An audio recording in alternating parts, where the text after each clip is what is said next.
Corona के बढ़ते असर के बीच डीजीपी अमल लाठर ने 19 वरिष्ठ आईपीएस अधिकारियों की अलग अलग जिलों में ड्यूटी लगाई है। ये सभी अफसर मंगलवार तक प्रभार वाले जिलों का दौरा करेंगे और कोरोना मैनेजमेंट की समीक्षा करेंगे। समीक्षा के बाद अपनी रिपोर्ट डीजीपी को सौंपेंगे। एडीजी सौरभ श्रीवास्तव को जयपुर आयुक्तालय की जिम्मेदारी दी गई है।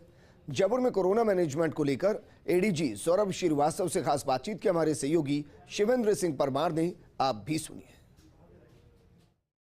राजस्थान में कोरोना की तीसरी लहर का जो असर है वो लगातार बढ़ रहा है और जिलों में स्थिति को कंट्रोल करने के लिए, वस्तु स्थिति जानने के लिए डीजीपी ने 19 वरिष्ठ आईपीएस अधिकारियों को जिम्मेदारी दी है।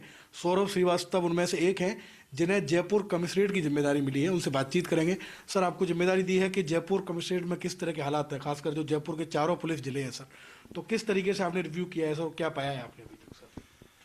देखिए, इस कोरोना की तीसरी लहर में जिस तरह पहली दो लहरों में भी पुलिस के द्वारा कोरोना गाइडलाइंस का और इससे संबंधित कानूनों का पालन करवाया जा रहा था, इन गाइडलाइंस की, इन मानकों की पालना और इन्फोर्समेंट करवाया जा रहा था, और जो लोग इनका पालन नहीं करते उनसे विधिक तौर पर उनको जो जुर्माना उनके विरुद्ध लगाया जाना था या चालान लगाया जाना था, वो कार्रवाई की जा रही थी। इस लहर के साथ ही पुनः ये दायित्व पुलिस के ऊपर है। साथ ही पुलिस का ये भी दायित्व है कि वो ये भी सुनिश्चित करे कि जो लोग इस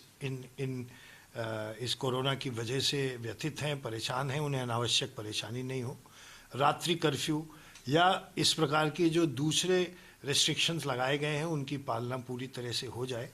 इसी सब गतिविधियों को सुपरवाइज करने के लिए उच्चाधिकारियों को विभिन्न जिलों में भेजा गया है। मुझे जयपुर के उत्तर, दक्षिण, पूर्व, पश्चिम चारों जिलों की, अर्थात जयपुर आयुक्तालय के जो पुलिसकर्मी हैं और जो पुलिस अधिकारी हैं, उनके कामकाज को सुपरवाइज करने के निर्देश दिए गए हैं। जयपुर सर उन जिलों में शामिल है जहां कोरोना के मरीज तीसरी लहर में सबसे ज़्यादा है, तो कुछ आप कमी देखते हैं सर जिनको सुधारने के लिए आपने कहा हो? क्योंकि ये तो है सर कि पहले जितने जुर्माने लोगों पर लगते थे कोविड प्रोटोकॉल की पालना नहीं करने पर, उतना एनफोर्समेंट अब नहीं हो रहा है।